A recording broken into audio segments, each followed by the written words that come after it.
નવી સવારમાં હું રમેશ તન્ના એક નવા મહેમાનને લઈને પ્રસન્નતા સાથે આપની સમક્ષ ઉપસ્થિત થયો છું. આજના આપણા મહેમાન છે નન્હે ખાન પઠાણ.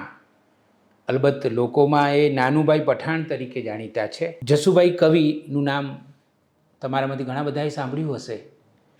પ્રજ્ઞાચક્ષુઓના તો તેઓ આદરણીય વડીલ છે, શિક્ષક છે. વર્ષો સુધી તેમણે અમદાવાદની વિશ્વખ્યાત સંસ્થા વસ્ત્રાપુર અંધજન મંડળમાં કામ કર્યું. અંધજન મંડળ એક બહુ જ જાણીતી સંસ્થા છે, એમાં તેઓ આચાર્ય હતા.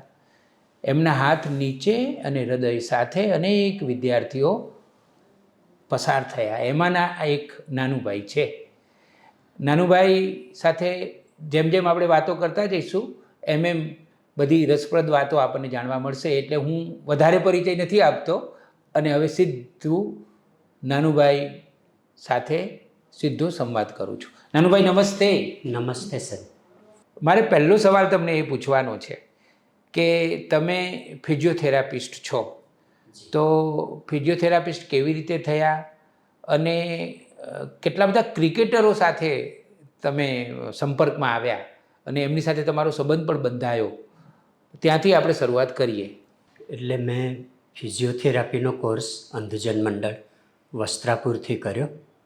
1991માં પૂરો કરી પછી લા મેરિડિયન હોટલ મેં જોઈન કરેલી 2005-06માં. એટલે એ વખતે કપિલ દેવે IPLની પહેલાં ICL tournament Indian cricket league એ શરૂ કરેલી. એટલે એ જે હોટલમાં હું કામ કરતો હતો ત્યાં જ બધા એમ્પાયર ને કોમેન્ટ્રેટર બધા ત્યાં રોકાયા હતા અને ખેલાડીઓ બધા બીજી હોટલોમાં રોકાયા હતા. એટલે એમાં ખાસ તો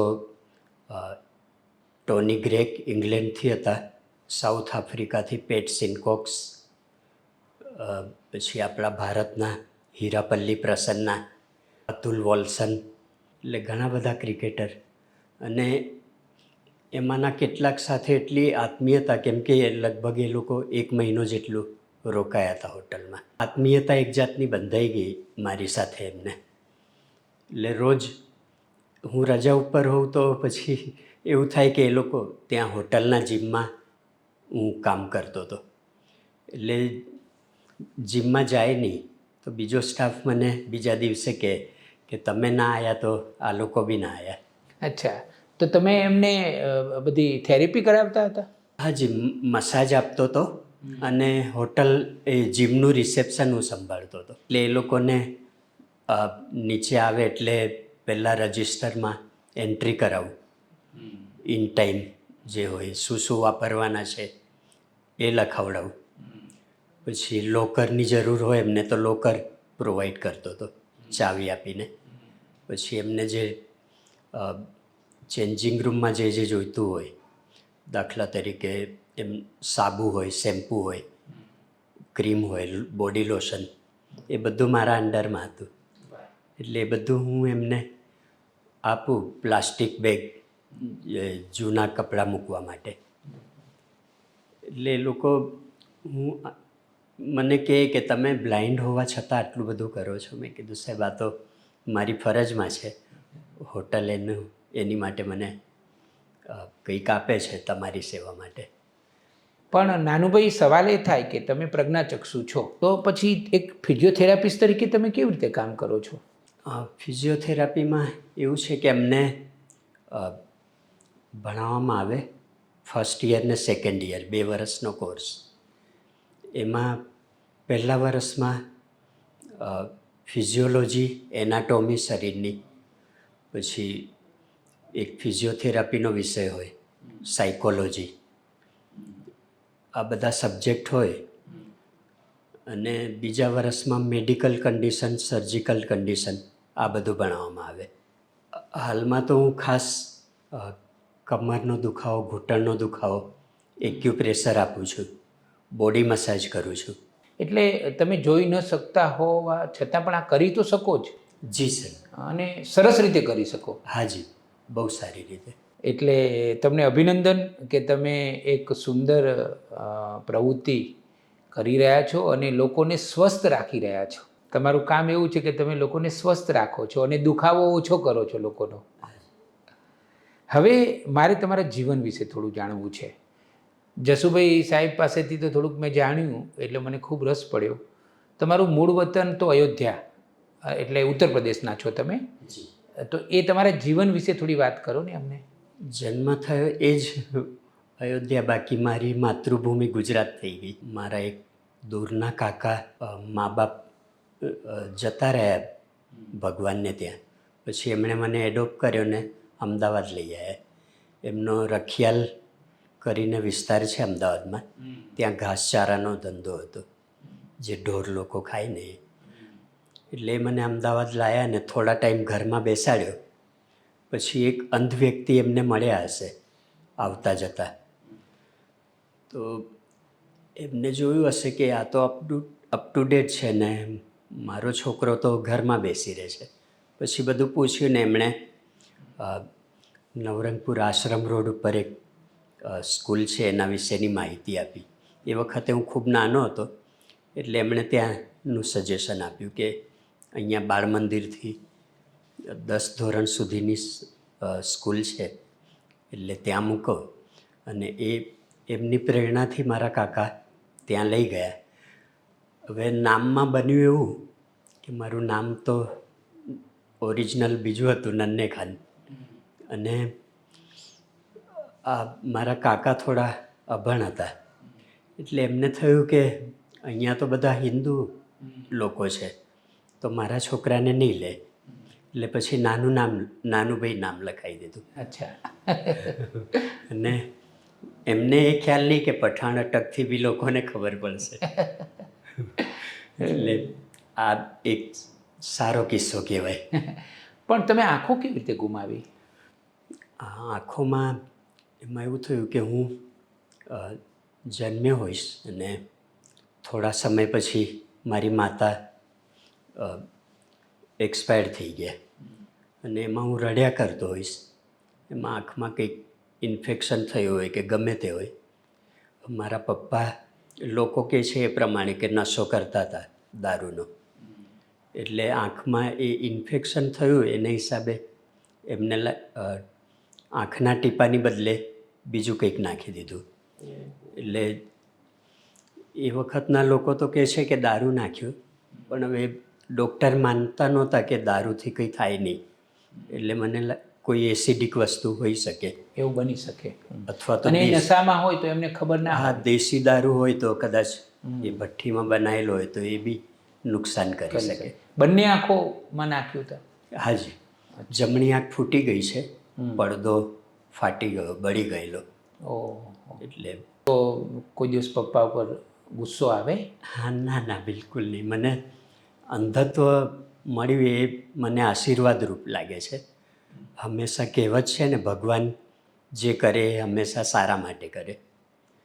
અને પછી બધું સારું જ થયું, કેમ કે મારા મોટા ભાઈ છે એ યુપીમાં જ છે અને એ ભણી નથી શક્યા, અને અંધ થઈને મને ભણવા મળ્યું. અને આટલા બધા સારા લોકો સાથે મુલાકાત થઈ. આથી વિશેષ શું જોઈએ? તમારા જીવનમાં તમારી માતૃ સંસ્થા અંધજન મંડળનું અને જસુભાઈ કવિનું શું સ્થાન છે? કવિ સાહેબ તો અમારા પિતા તુલ્ય કહેવાય. સ્કૂલમાં બી ભણાવવા આવે ને ત્યારે લાગે નહીં, દીકરા કહીને જ હંમેશા બોલાવે. અને ભણાવવાની એમની પદ્ધતિ એવી કે તરત જ મગજમાં ઉતરી જાય. ક્યારેક શાયરી કે ક્યારેક કવિતા એનાથી સમજાવે, એટલે એમને બહુ ઇન્ટરેસ્ટ પડતો. પદ્મશ્રી જગદીશભાઈ પટેલ અને તેમના ધર્મપત્ની ભદ્રાબહેન, એની સાથે પણ તમારો સંબંધ કેવો હતો? સારો હતો સાહેબ. જગદીશભાઈ ઘણી શારીરિક એમને ઘણી બધી તકલીફો હતી. એ પોતે ઓછું સાંભળતા હતા, બોલવાની તકલીફ હતી, પ્લસ મોટી ઉંમરમાં એમને પેરાલિસિસ થઈ ગયેલો. એટલે જ્યારે બી વેકેશનમાં ક્યાંય બહાર જાય તો મને સાથે રાખતા. એટલે હું ફિઝિયોથેરાપી આપું, મસાજ એમને કરી આપું.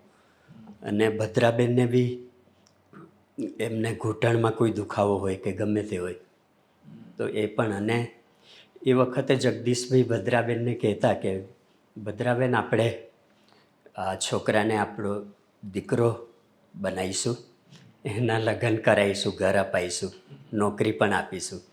કેટલું સારું કહેવાય.